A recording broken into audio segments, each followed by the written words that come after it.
Grandes civilizações.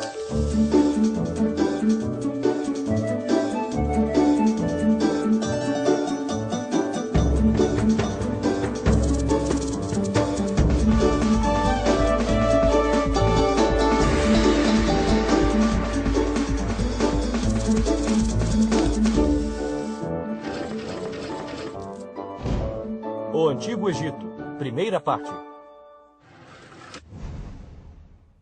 Quando pensamos no Egito, 3 imagens nos vêm à cabeça: as pirâmides, o deserto e o impressionante rio chamado Nilo. Vocês conhecem? Mas primeiro vamos falar desse imenso mar de areia conhecido como o Deserto do Saara. Esse lugar no norte da África não é lá muito atraente para se viver. No entanto, há milhares de anos, ocorreram chuvas abundantes no coração da África. Pouco a pouco, um fluxo de água se formou e gradualmente foi crescendo. Essas águas tornaram-se um dos maiores rios do mundo, o Rio Nilo. Muitas populações se instalaram às margens desse rio, mas viver perto do Nilo tinha seus altos e baixos. Na estação chuvosa, as águas subiam tanto que todas as terras ao redor ficavam inundadas. Mas quando as águas baixavam, a terra tornava-se ideal para a agricultura, pois o solo ficava muito mais fértil. Há milhares de anos, os povos nômades começaram a se fixar e a construir casas ao redor do Nilo. Assim nasceu o Antigo Egito. Os egípcios aprenderam a cultivar a terra rica e fértil. Havia muita comida.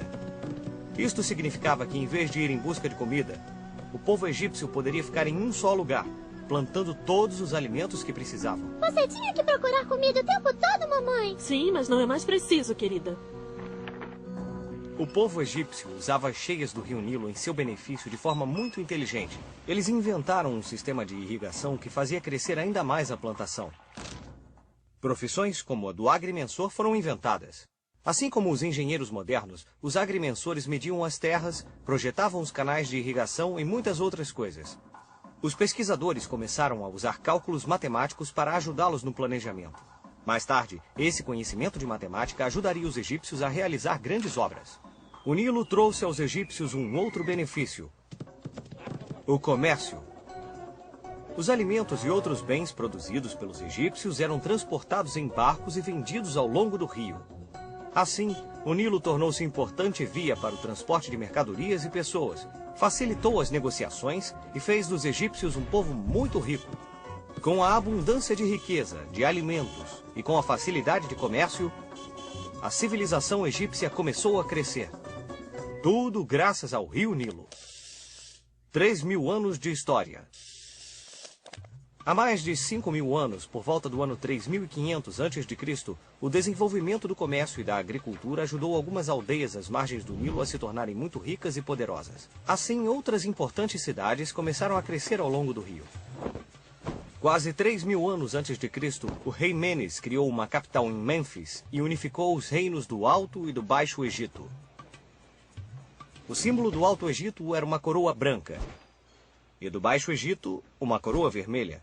Por isso, as coroas dos faraós eram duplas. Esse foi o início de um grande império que duraria milhares e milhares de anos. O Antigo Egito ficava numa localização privilegiada. De um lado, o deserto imenso os protegia dos ataques do sul.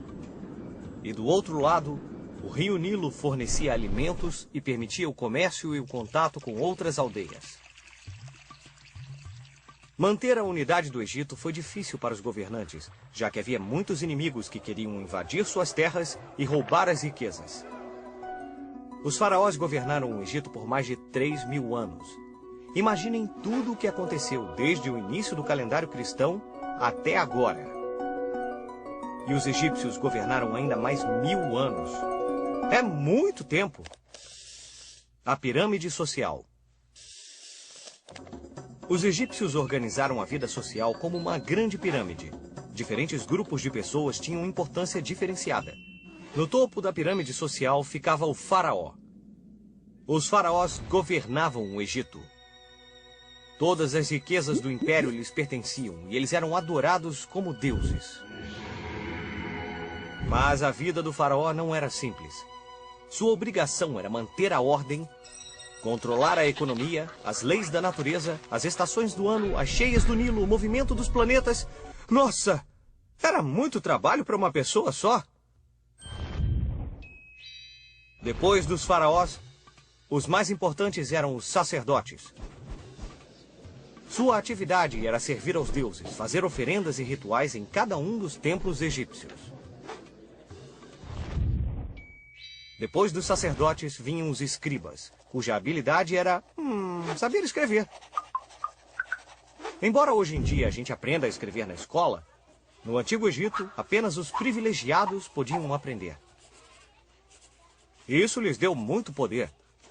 No Egito, eles escreviam usando sinais sagrados chamados hieróglifos. Hieróglifos eram desenhos que representavam sons, como o nosso alfabeto, mas era muito mais difícil de escrever. Embora houvesse mais de 700 símbolos diferentes, a escrita era regida por princípios claros e simples. O quarto lugar na pirâmide era ocupado pelo exército. Os soldados são encarregados de proteger o Império Egípcio. O Egito era tão rico que muitos povos quiseram conquistá-lo e tomar suas riquezas. Depois de tantas batalhas, o exército egípcio aperfeiçoou suas técnicas e se tornou muito poderoso. Agora que nós somos poderosos, nós podemos atacá-los! É uma ótima ideia! E assim, o exército egípcio partiu para a conquista de outros territórios a leste e ao sul. Poderíamos pensar que depois de tantos combates, em tempos pacíficos o exército descansava. Mas no Antigo Egito sempre havia alguma coisa para fazer. Os militares, quando não estavam em combate, dedicavam-se a tarefas como escavar canais de irrigação ou transportar blocos de pedra para a construção de grandes pirâmides. Finalmente, na base da pirâmide estavam os comerciantes e os artesãos. Abaixo deles, os camponeses. E por último, bem lá no fundo mesmo, os escravos, que sustentavam toda a pirâmide social. Obras colossais. Então agora vamos falar das pirâmides, o mais famoso símbolo do Egito Antigo. As pirâmides ainda hoje guardam muitos mistérios e questões sem resposta. Mesmo os engenheiros modernos têm dificuldade para entender como elas foram construídas. Os faraós egípcios acreditavam que construindo monumentos colossais mostrariam sua grandeza ao longo dos tempos. Cada faraó construía monumentos fantásticos para os deuses ou para si mesmos. Pensem no templo de Karnak, por exemplo. Composto de 3 santuários, é um dos mais antigos e maiores complexos religiosos do mundo. Pensem na pirâmide de Quéops, a maior das pirâmides. Demorou mais de 23 anos de trabalho constante para ser construída. As pirâmides eram grandes túmulos construídos para os faraós e eram cheias de objetos valiosos. Isso porque os egípcios pensavam que após a morte encontrariam o deus Osíris, então podiam levar qualquer coisa do mundo material. Assim, muitos faraós decidiram estar bem preparados para esse encontro. Levavam sempre muitos tesouros com eles, porque quanto mais oferecessem a Osíris, mais receberiam na vida após a morte. Vamos usar nossa bússola do tempo para ver o que estava acontecendo nos outros lugares do mundo nessa mesma época. O que estava acontecendo em outras partes do mundo enquanto os egípcios construíam as pirâmides? No Vale do Indo, a quase 4.000 quilômetros do Egito, 2 grandes civilizações, nomeadas Harappa e Mohenjo-Daro, dominavam a maior área de todas as civilizações na época.